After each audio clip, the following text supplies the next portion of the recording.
आणि म्हणून मी तुमच्या सगळ्यांचे मी मनापासून आभार मानतो। बांधवांनो, आज जर का तुम्ही पाहिलं, रावसाहेबांनी करोडो रुपयाचा विकासाचा निधी आपल्याला वाचून दाखवला। अर्थात तो नुसता कागदावर नाही, तो तुमच्या डोळ्यासमोर संघामध्ये 3000 कोटी रुपयाचा आपण विकास निधी केला। ते चित्र या विरोधकांकडून पाहिलं जात नाही। अरे यांना माझा विकास दिसत नाहीये, हे इतके बावले की यांना 3000 कोटी रुपयाचं लाखात वर्गीकरण किशोरप्पांनी केलं तर मी राजकारण सोडून देईल असा एक भावड्या इथं सांगून गेला। अरे तुमचा आणि विकासाचा काय संबंध आहे?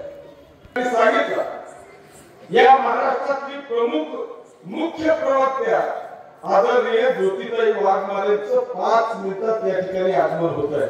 मला इथून भडगावची शेवटची सभा घ्यायची आहे, त्याच्यामुळे मी जास्त वेळ घेणार नाही।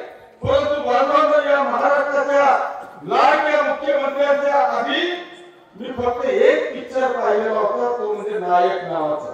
तो अनिल कपूरचा तू पाहिला होता एक दिवसाचा मुख्यमंत्री। तेव्हा मला असं वाटायचं की सगळ्या पिक्चर मध्ये काही दाखवता एका दिवसाचा मुख्यमंत्री इतकं काही करू शकतो का? पण बांधवांनो, या 2.5 वर्षामध्ये जे चित्र मी पाहिलं ते चित्र खऱ्या अर्थाने हे सांगून गेलं की तो फक्त नायक होता, पण खरा महाराष्ट्राचा महानायक हा एकनाथ शिंदे साहेबांच्या रूपाने मला पाहायला मिळाला।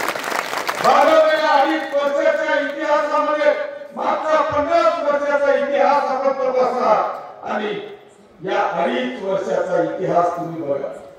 हे सांगतात ना की तुम्ही 2.5 वर्षामध्ये काय केलं? अरे या महाराष्ट्राच्या आमच्या माता